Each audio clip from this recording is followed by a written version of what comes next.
ആഘോഷങ്ങൾ അവസാനിച്ചാലും VM super വാല്യുവിൽ ഓഫറുകൾ അവസാനിക്കുന്നില്ല. ഒരു വീട്ടിലേക്ക് വേണ്ട എല്ലാ സാധനങ്ങളും ഒരു കുടക്കീഴിൽ. VM super value and digi world, Chelakkara, Mullurkara, Vazhakkode.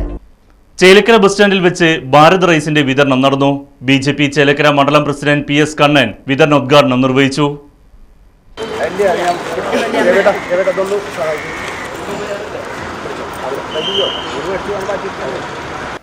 സാധാരണക്കാരുടെ ഭക്ഷ്യസുരക്ഷ ഉറപ്പാക്കുക എന്ന ലക്ഷ്യത്തോടു കൂടിയിട്ട്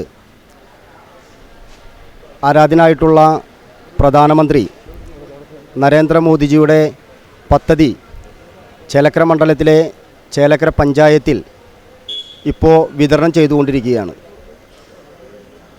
നൂറുകണക്കിന് ആളുകൾ ഈ പദ്ധതിയുമായി സഹകരിച്ചു പോകുന്നു.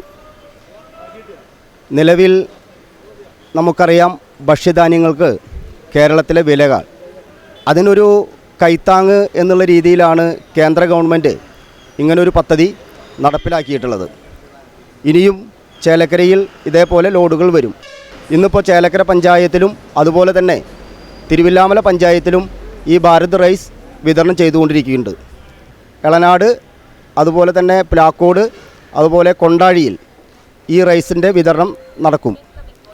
ഇനിയും ചേലക്കരയിൽ ഇതേപോലെ അടുത്ത ദിവസങ്ങളിൽ തന്നെ ഇതുപോലെ റൈസിൻ്റെ ലോഡ് വരും. സാധാരണക്കാരായിട്ടുള്ള ആളുകൾക്ക് വന്ന് സ്വീകരിക്കാവുന്നതാണ്. BJP മണ്ഡലം secretary P Krishnakumar, area president Karthikeyan, Pulakode area president V Girish, മണ്ഡലം secretary Rajani Thamattoor, Chelakkara area general secretary Suraj, Gopakumar, Raveendran Nair തുടങ്ങിയവർ ഭാരത് റൈസ് വിതരണ പരിപാടിയിൽ പങ്കെടുത്തു. Right vision news, Chelakkara.